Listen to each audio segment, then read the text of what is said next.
Welcome, and thank you for tuning in to Archives Live. I'm your host tonight, Libby Whitlow. Joining us in the browsing room of the Edmund Lowe Library is David Peters, head of the OSU Archives. With the start of the spring season, we thought it would be fun to unbox some archival materials related to wildlife. As we begin our show today, please feel free to type into the chat any questions or comments you might have about what we open, and David will do his best to get them answered. With that, let's start looking into these boxes. So David doesn't know exactly what is inside of all these boxes today, so as we open them, there'll be a little bit of a surprise, but we know that you know what's going on in here. We'll see how it goes. I know what you think I know. Okay, so our first box here is from the Jessie Thatcher Bost collection. We've got preserved plants. Dried plants. Plants. Tell us what's going on in here, kind of how it was collected, a little bit about who Jessie Thatcher Bost was in case nobody knows. Okay, so Jessie Thatcher Bost was our first woman graduate. She graduated in the second graduating class, I believe that would be 1897. And this is from 1897. It's probably when her senior year, maybe her junior year. But these are the botanical samples that she collected for that class. And they would save them, dry them. They are all labeled with the kind of plant it was, where she collected them.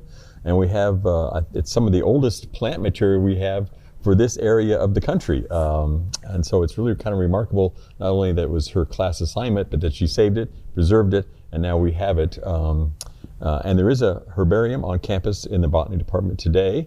And they continue to collect plants and different groupings of plants, and they've, I think, begun working with some other agencies on that. But we have Jessie's dried plant material, her little private herbarium that she collected over, well, golly, we're looking at 125 years ago. So they look great.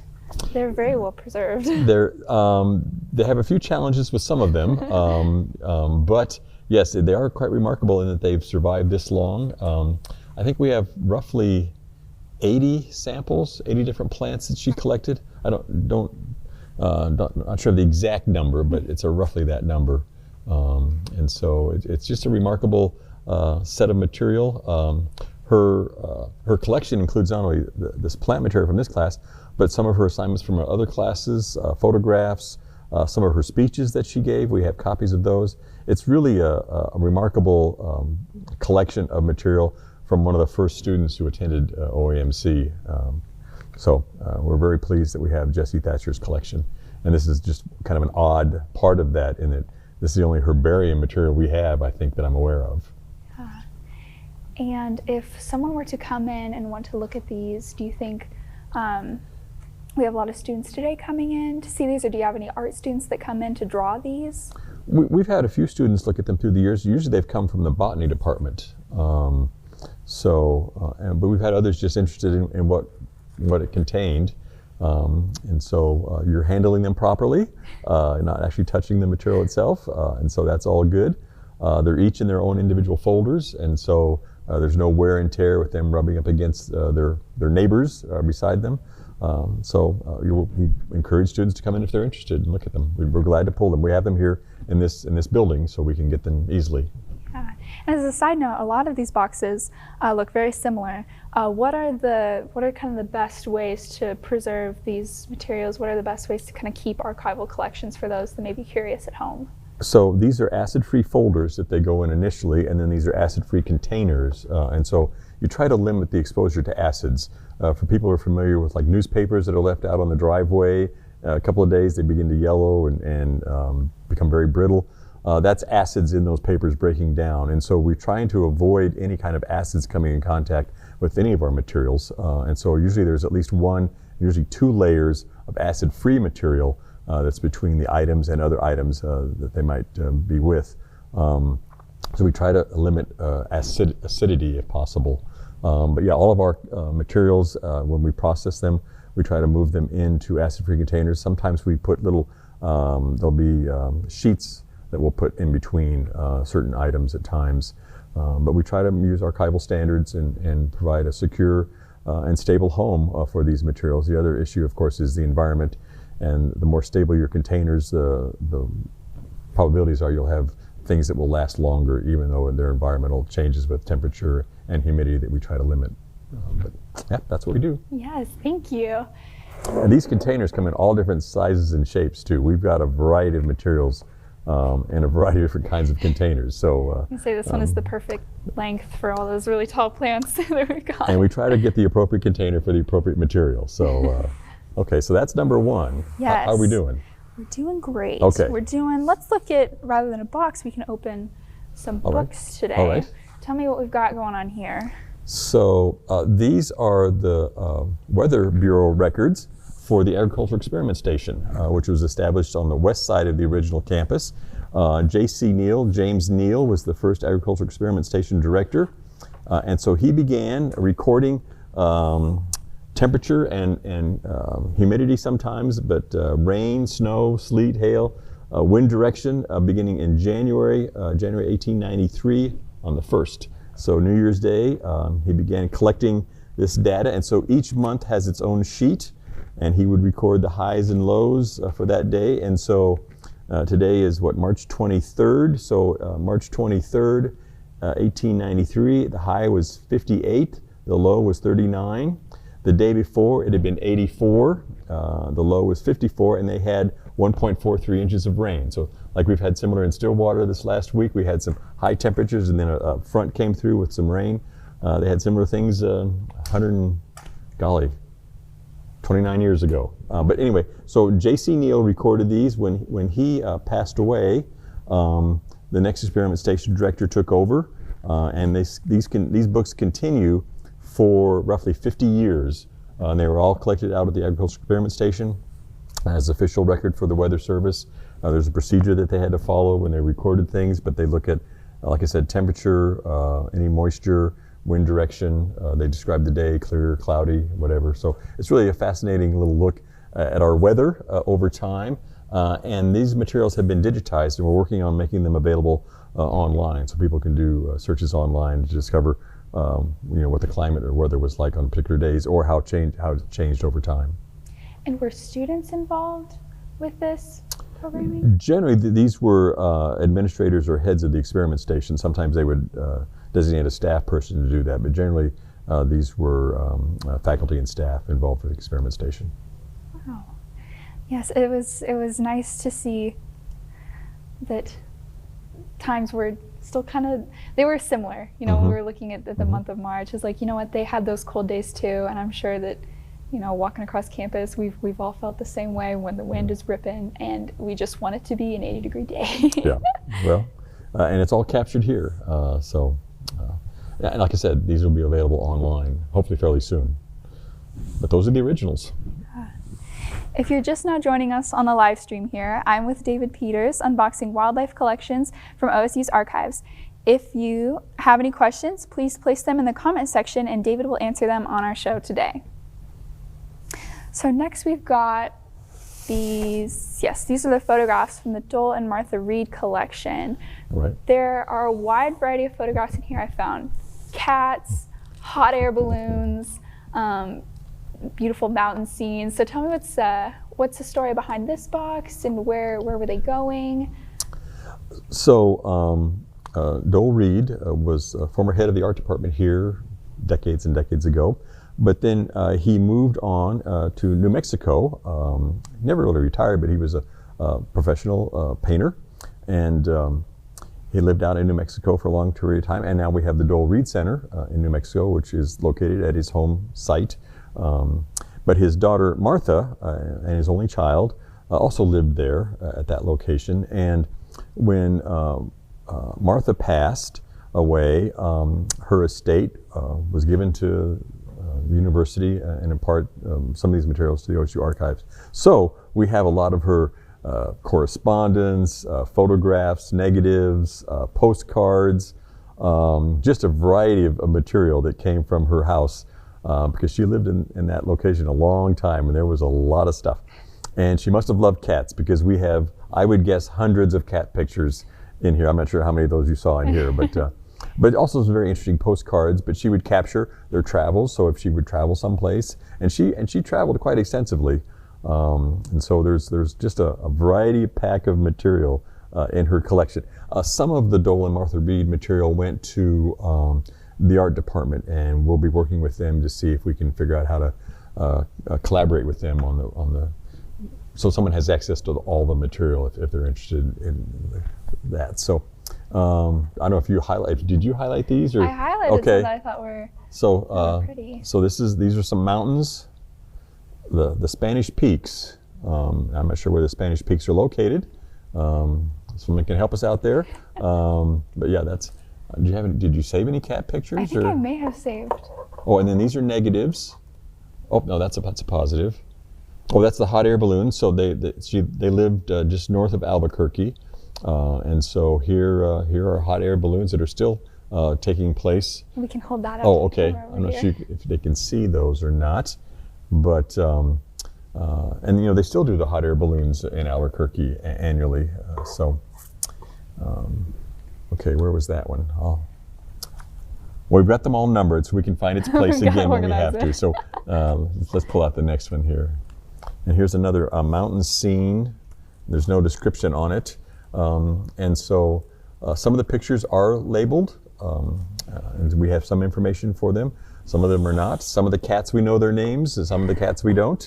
So it just depends on how much information that Martha provided on the back of these images. But there are thousands of images that she kept, and we have many of the negatives for most of these images also. Haven't always matched all of them up yet, but do you have a cat picture for us? I do have a cat picture for us. Okay, can you keep that? Okay, so here's one of Martha's cats. I'm not sure how many she had at any one time, but there were numerous cats that she recorded their existence. So. Yeah, fascinating woman. She was a designer and did a lot of dress design. Was quite well known, especially in the New Mexico area, but also in the Southwest. Had a kind of a style to her designs, and so remarkable family. But yeah, Dole and his wife moved to New Mexico, and Martha moved with them. I think she graduated from Stillwater High School. It was CE donor at the time before they moved out there, and may have attended here for a while too. I'm not sure about that, but Dole was head of our art department and really was the kind of the individual who established the art curriculum as a department. Yeah, and speaking of art, we have some artwork with us here today. We got to pull a wide variety of materials from the archives, and so if you could tell us a bit about this painting we've got behind us. So Dole Reed was known for aquatints. It was a way, I'm not doing this justice, but you would kind of layer the image with different colors and shades, and he did mostly scenes of the Southwest. There was a certain kind of Southwest flavor, both to the scenes of mountains and homes, but also individuals. But it was a technique. It was a fairly involved technique, and Dole Reed really kind of personified that in that part of the world. Other people do aquatints. I think he first learned it when he was in Ohio, attending art school or participating in art. But this is just one of his aquatints. I think we have 4 or 5 in the archive, and we loan them out, so I may not have 4 in my holdings right now. And then there's others on campus. There are other Dole Reed aquatints, and they're quite unique, and they're easily identifiable for many folks. They can tell you that's a Dole Reed as soon as they see it. I don't know any information about this particular painting, but it just does exemplify his style and the use of that technique called aquatint. So. And what's the best way to preserve a painting? Is there anything special you have to do, or for something that's so big, what's the best way to make sure this stays intact? So we'll wrap this and try to keep it out of the light. We try to minimize light exposure for paintings. And then, like I said, they're wrapped and secured. And then we have both horizontal and vertical storage, depending upon the framing. Some things we take out of the frame. This instance, we left it in the frame, but we try to preserve them appropriately too. You know, we've kind of moved out of archival work into kind of museums, and so we've learned a lot from the museum and art community on how they store materials. And so we try to take advantage of their expertise when we're talking about things like paintings. But we have some, and we've tried to maintain them appropriately. So, and we can find most of them. Nice, thank you, David. We're gonna open our next box now. Let's see. This is from Department of Botany. Oh, okay. Okay. You know what's happening in this one? I know. We were trying to find, right, because these are the dyes. Right, so what the Department of Botany had begun, and I don't know when they began this, and we have, I think, 36 boxes this size, but they began collecting various plants and then looked at the characteristics of those plants as dyes, as natural dyes.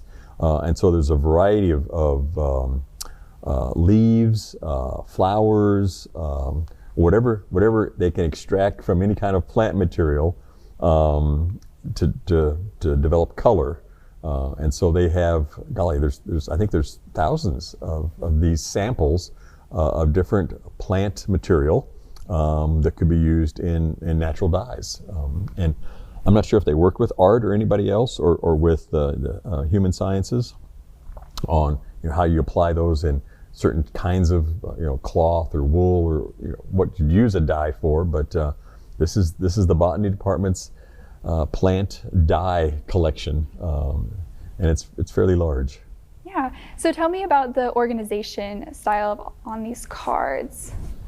The top here, this is the one that I pulled. Okay, so what we did is simply take the material, and it was I believe it was already wrapped in these little acid-free paper tissues, and simply transferred them over. So this is an example of the dye that's been done. And so we know Queen's Delight, this is leaves, and how it was dyed, and there was no rinsing. So anyway, these are the examples of things that they dyed then using these various plant materials, and each one is labeled with a little tag. And then we simply, they had them in other folders, we simply transferred them to acid-free folders, and then simply recorded that material that was on the tag on the outside of our folder, and then just simply arrange them in order. And so we have an inventory, so if someone's looking for Queen's Delight ammonia number 1, we can pull it for them, and they can see what that looks like after when it's been used as a dye. Now, when you look through a lot of them after a while, there's a lot of greens and browns and reds, but I was on the hunt for some orange, so that one that we just pulled out, there was a little bit of orange. A little bit of orange. Yeah, there's subtle differences between them, but yes, I'm not sure how many things they worked with to do this, but I'm sure it was very time consuming, and they wanted to make sure it was preserved.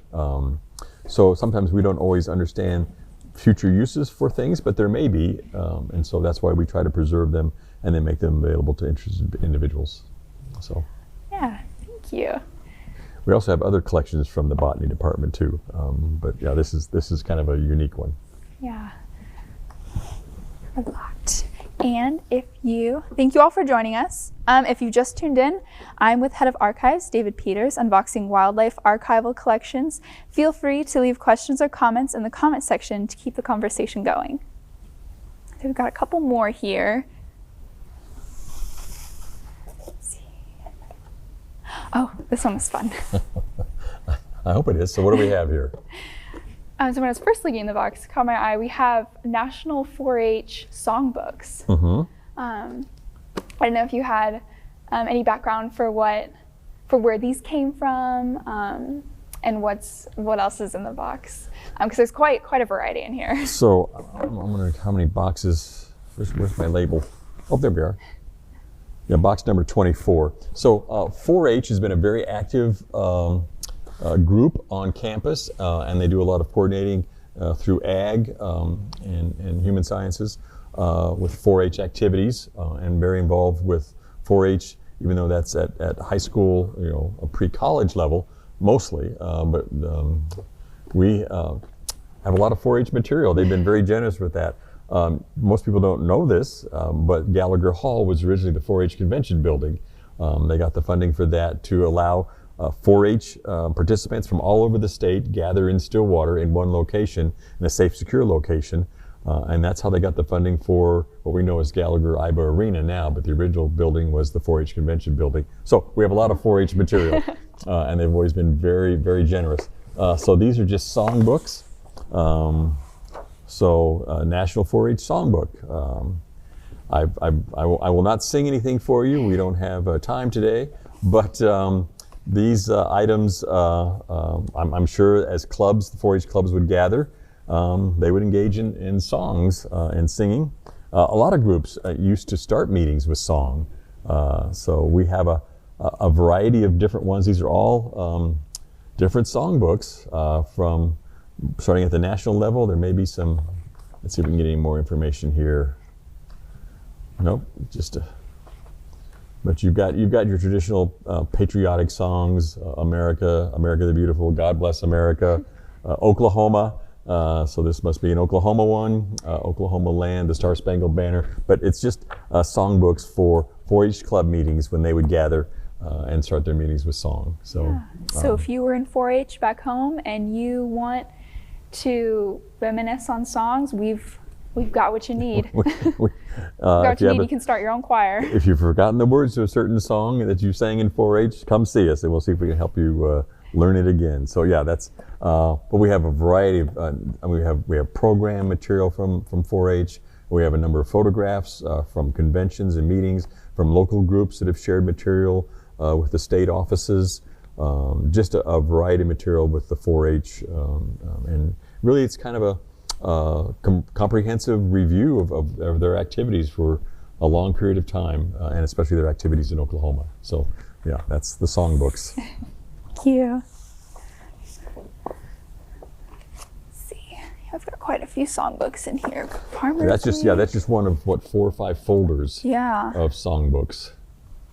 Got songbooks and then a House Bill. House Bill 315. Don't know why that stuck in there, but it's random. Okay, well thank you. Mm-hmm. And we've got still a couple more. Let's see. We saved the best for second to last. Okay. We've got the Magruder plots. Oh, the Magruder plots. Okay, so if you're interested in Oklahoma State University and our history and the importance of agriculture, if you like to have food to eat and clothes to wear, agriculture is important to you. And so, beginning in 1892, Alexander Magruder developed some wheat trials, which is just west of Monroe Avenue. And they are the longest continuing wheat trials in the United States, even though they aren't at that location anymore. They were physically moved out to the Agricultural Experiment Station about 1 mile west of where they were originally without losing a cropping season. I'm getting lost in the weeds here, but it's an exciting research area for continuous wheat trials. They looked at fertilizer applications or not applying fertilizer and different combinations of that over time. So they have, golly, we're up to 130 years now of research from the Magruder plots. And so, so this, what's it called? Centennial Collection. So, so in 1992, they celebrated the centennial of the Magruder plots, 100 years. And so this was a collection of material, mostly from agriculture, that had been saved for the centennial, or a combination of things that we may have also had for the Magruder plots. These are mostly the photographs, both recording a history of those plots and their importance, but then also I think we also have images from those celebrations after 100 years. And so these were small individual plots, and the amazing story was the physical removal of them. Each small plot, they would take like the top 6 inches of topsoil, and then the next 9 inches of subsoil, and then the next 2 feet or whatever, and then simply keep those piles together and then replicate them out at the Agricultural Experiment Station. It was a remarkable story. When they originally had allowed the dormitory, the residence hall, to be built at that corner, they cut the plots in half at that point.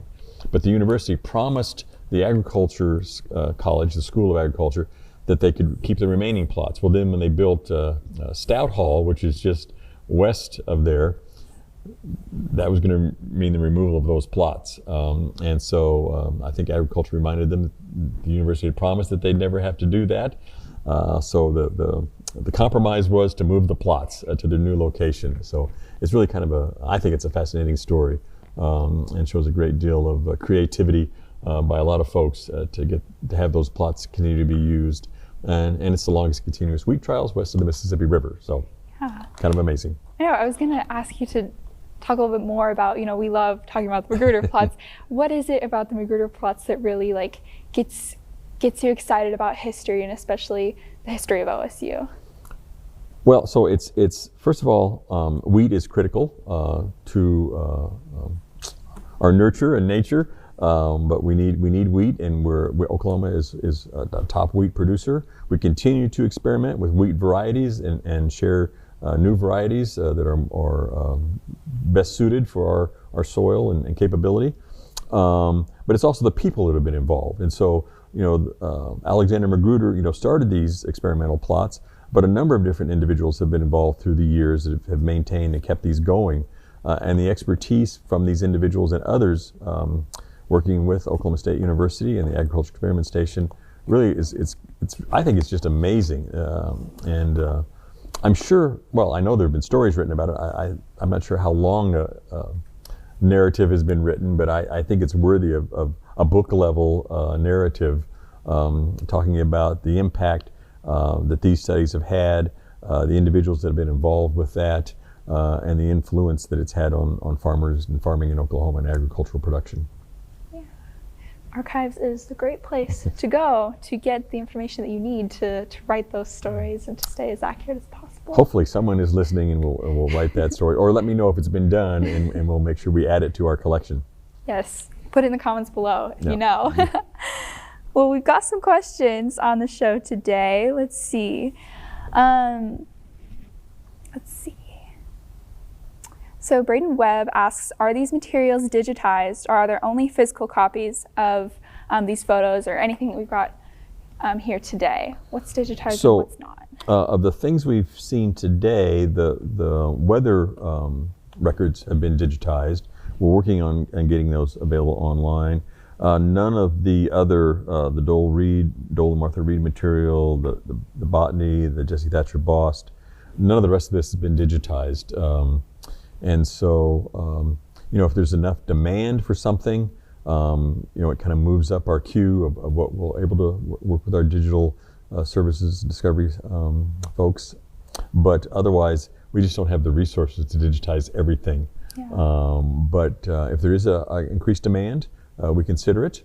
Some of the things like the botany samples, they're three-dimensional. It'd be kind of hard to capture those in a dimensional format. But other things, the Dole and Martha Reed cat photos could be digitized and available online. So some things are just more easily available for digitization. Some things are more difficult. But I would estimate of the things in the archive, less than 5% of our stuff has been digitized. So it's an enormous process to digitize material and make it available online. But thank you for the question. Yeah. Do you think that as time goes on, we'll have to move towards digitizing more materials, or do you think it's still okay for the system that we have now, just having people coming in and requesting to view these materials in person? So the whole digitization process has improved. Earlier the problem was storage of this digital content, and now we can store a lot more content much easier. So that checks off that one as being improved. But there's just so much content out there. I mean, we're talking about millions and millions of pages of records, and then other objects, three-dimensional items. It's just difficult to record all of that. I believe that digitization will continue, so more and more things will be converted from analog formats to digital formats, but more and more of our content is being produced. It's only lived as a digital file, and so we're trying to figure out how to manage that material going forward also. There will be challenges in the future with digital material because sometimes things that were digitized perhaps 10 or 15 years ago in a certain file format using a certain software, we may not have that software anymore, or we may not use that file format anymore. And so you got to think about how you're going to convert that into the latest file formats and having the software available to do that. So digitization is a marvelous tool, but there are challenges with it going forward, and we have to think of that each time we digitize something. How are we going to be able to transition or transfer this into newer formats in the future? And we have a lot of obsolete digital content that people are giving us that we just don't have access to it. We have to figure out how to open up that box and get in there and see what they have. Yeah, because we've talked on an Archives Live what feels like way back now about, how do you choose the best way to digitize things if what you're currently using isn't going to be viable in the next few years. So it's also a challenge I remember talking about. Well, we have a whole department here in the library that focuses on creating digital content for folks, and we try to work with them, and they've been very helpful assisting us with the conversion of things. So yeah, thank you. We've got some more questions today. Well, Robert Wilson asked how much of the archival material has been digitized, but you said less than... I'm saying less than 5%. Less than 5%. Well, that's analog material that's been digitized, but we probably have close to 12 terabytes of information that has lived as digital content. So, I don't see much. Well, I mean, there'll be more of our analog material being digitized, but the growth will be in stuff that's always lived as digital, and we'll simply, find a home for it, manage it, and then try to transition it in the future. So more and more content just is born digital, and that's where we're working with it in that format. Yeah. There was a brief time period where when things were born digital, the archives department would make analog, they would make physical copies, they would print it off on paper, but we've discontinued that. That's just not economically and feasible or efficient at all, so we've discontinued that. Yeah. And Bonnie asks, how do collections like the 4-H materials come to the archives? Do you seek out collections, or do people come to you? So thank you for the question. Yes, both ways. Certain things we're aware of or we're made aware of by someone, and so we make contact and seek them out and look for their cooperation, and most people are very cooperative in what we're trying to do. And then other times there are departments, individuals, alumni, staff, faculty, whoever, who will bring us stuff. We like it if they could contact us before they bring it in, so we could actually go visit and look at the material first to determine if we're the best home for that. Sometimes we may not be the best home. There may be another archive or museum that would be better for that.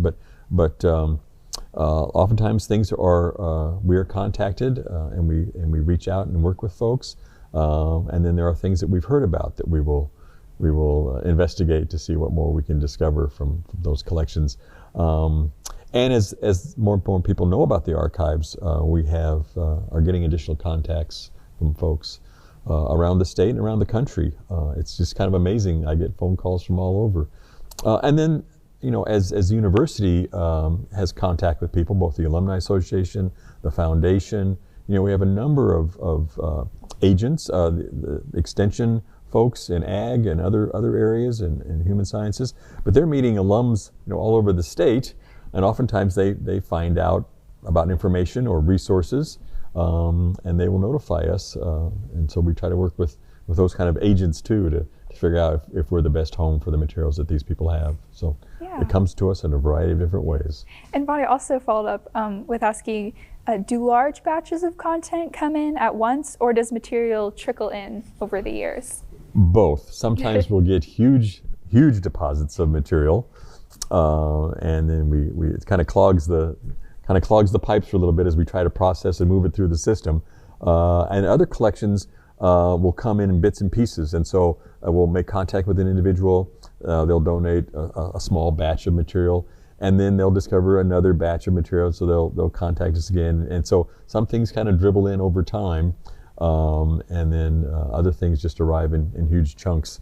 It comes in a variety of different conditions too. Some things are in excellent condition. They've been maintained very well. They've been organized. There's a system, that the individual organization has developed for those materials. And other times it's not quite that well. It's just like everything got thrown in a box and here you go. But we'll take a look at it and try to do the best we can with it. So. Do you ever feel as if there's one particular season where you see an uptick in donations? Wonder if at the end of the spring cleaning season, does that ever increase? So if they're on campus, we have certain seasons on campus, I guess, as people are going through records or materials. And so I have certain kind of peak times during the academic year where we have more contact with departments and the colleges. But then from others, it comes at any time. And I've gone a lot of different locations to look at collections from basements and cellars to grain bins and garages and sheds and barns. You name it, I've probably been in it to look at stuff that people have collected. So like I said, it comes in a variety of different conditions, but we're happy when people contact us, and we're happy to work with them. And we do try to help them find the best home for their material, even if it's not us. And we've got another question coming in about the Dole Reed postcards. David Douglas asks, the postcards she collected, did she buy those for herself and left them unaddressed, or did she send them to herself? Also curious if the collection includes postcards others mailed to her. So all of the above. She has postcards she bought but never sent. She has postcards she bought when she went places and sent to herself. She has postcards from other people that they sent them to her. So there's a variety of postcards, and we have I think all of the ones that she suggested with her question, both ones never used, ones she sent to herself, and ones that others sent to her. And she may even have some that she wasn't even a part of that she just had for some reason, or maybe one of her friends had some postcards. But there's just a variety of postcards from a variety of locations. Very nice. Let's see. I think we've got one last box on the show today after going through some questions. This one's a little heavy. This is our standard record storage box. So to give you an example, one of our collections has roughly 1,400 of these boxes in one collection. So some collections can get very large. Wow. All right, this isn't quite that big though. Yes, this is titled the Bellamy Parks Jansen collection. So tell me about this collection, its origin, what it means to OSU. So we've had this collection for, about 12, 13 years now. Bellamy Parks Jansen is a wonderful illustrator. She's an artist, I think, but she does a lot of work with plant material. And so these are many of her illustrations. I think most of them relate to the Field Guide for Oklahoma Plants. And so Oklahoma State University Press produced a version of that book in the 1990s, I believe. And then about 10 or 15 years ago, the University of Oklahoma Press, since we don't have a press here anymore, reissued the book, The Field Guide to Plants of Oklahoma. But these are her illustrations, and I don't know if you can pull one out. So Ms. Jansen donated her illustrations, and so for each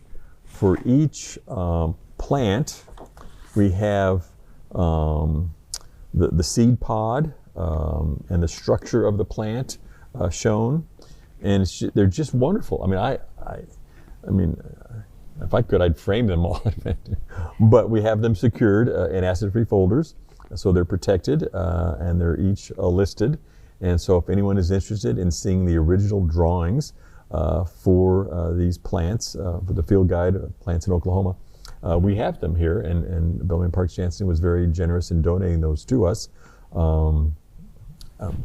We have some of her other illustrations too, and we have copies of some of her illustrations that she's done for other books. She's done a lot of books on plants of the Plains area, and I think even into the foothills of the Rockies. So anyway, they're wonderful drawings, and I think she's just a remarkable artist.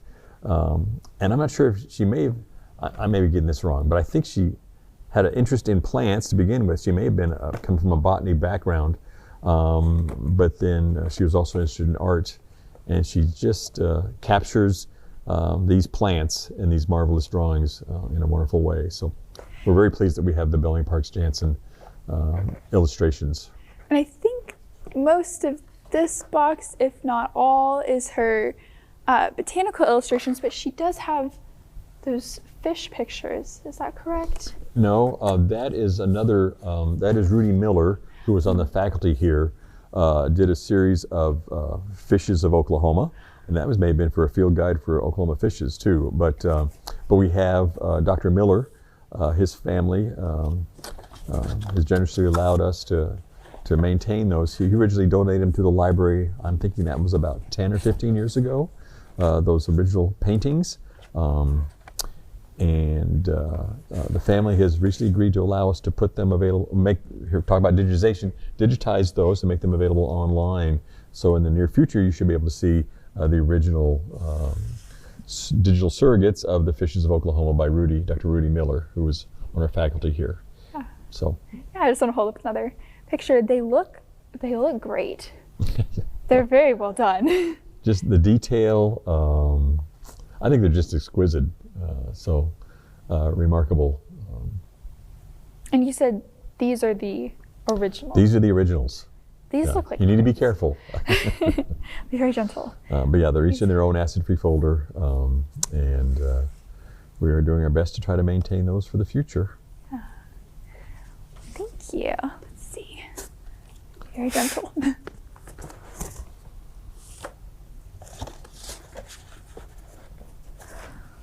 All right, I think those are all of our boxes we've got going today.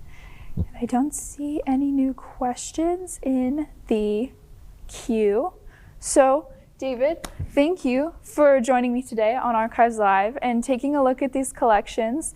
I hope everyone at home enjoyed being able to see what's in the OSU Archives, the Edmund Lowe Library. Thank you to all our viewers for joining us and commenting or asking questions. Don't forget to check out all of the archives videos on OState TV and YouTube. The website will be listed at the end of this program. Thanks again everyone for watching. We'll see you next time on Archives Live.